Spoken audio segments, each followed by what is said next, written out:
Get ready. 5 seconds. Start. Madam, this debate on the Sarkaria Commission's report has come not too early. It has been taken up for debate after a lapse of considerable time. Nevertheless, I welcome this debate.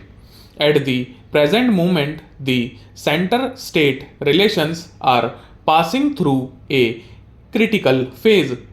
Many problems and issues have come up during the last 40 years of the working of the Constitution. Many irritations and tensions have been built up between the center and the states in working the Constitution. The Home Minister Mr. Bhuta Singh has said that the government has got an open mind on the recommendations made by the Sarkaria Commission. I wish the government had applied an open mind, an impartial mind while giving the terms of reference to the Commission. Madam, the terms of reference announced for the Commission had definitely a central bias, and the Commission itself has taken note of the terms of reference of the Commission.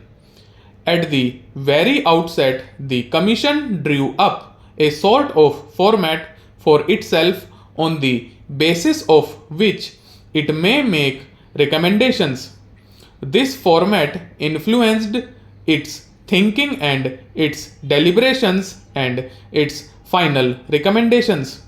However, at another stage in the beginning, it has made one more observation, a very important observation. It talked of a dual polity for India, but in the working of the Constitution, there was progressive erosion of state powers, and there has been and there is overriding and bypassing of states and their powers by the center. The Constitution has given three lists distributing the powers, the responsibilities, and the functions between the center and the states. There is the union list, there is the state list, and there is the concurrent list. For many years, the concurrent list has been enlarged to the disadvantage of the state. Many functions which were under the state list, which were already truncated in the original form, were taken out and put into the concurrent list. And the Commission observed that the areas which are in the concurrent list are monopolized by the center, and to that extent the powers of the states have been curtailed. The Commission has suggested that whenever the center wants to legislate on a subject in the concurrent list, previous concurrence of the state governments should be obtained, and it is also suggested that it should not be left to convention or practice but should be incorporated in the Constitution. In other words, there should be a constitutional amendment whereby a state government should be consulted whenever the center legislates on concurrent matters. The Commission has dealt with various aspects, for instance, the appointment of governors, the powers of governors, the rights of governors. Madam, on this, the Commission has made some important recommendations. They are not very radical, but some of them are very important to ensure the autonomy of states and to rationalize the relationship between the governor and the state government. The Commission has stated that At the time of appointing governors, certain principles should be followed, certain norms should be observed. One norm could be no governor belonging to the ruling party at the center should be posted to a state which is governed by an opposition party.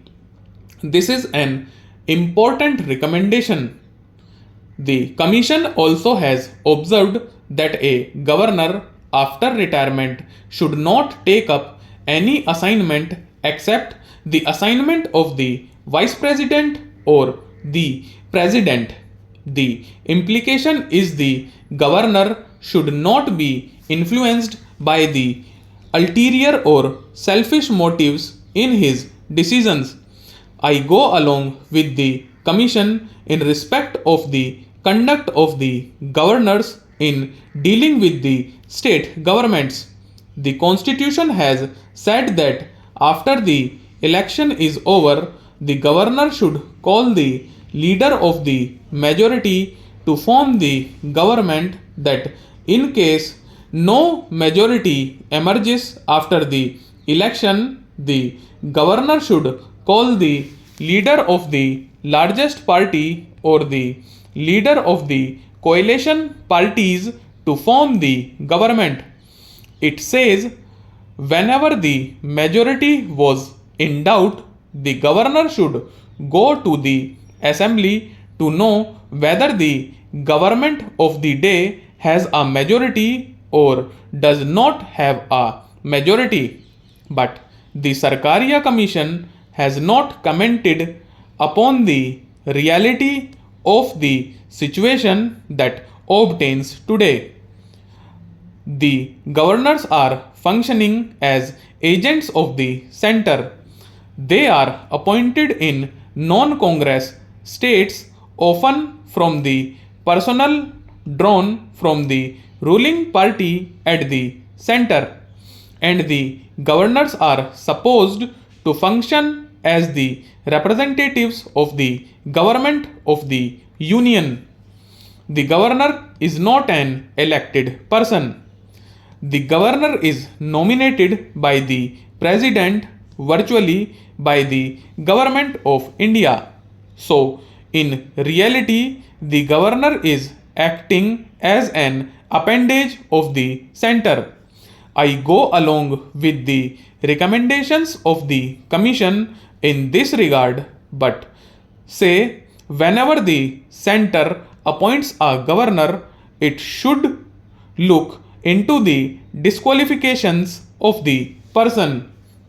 He should not be partisan, he should be knowledgeable in constitutional matters, and he should have necessary experience in matters of states. Such people should be appointed as governors and not the agents of the party in power. The Sarkaria Commission has also touched upon the imposition of President's rule and Governor's rule. In this matter, the Commission has taken note of certain inadequacies which have come up during the working of the Constitution during all these years. Stop.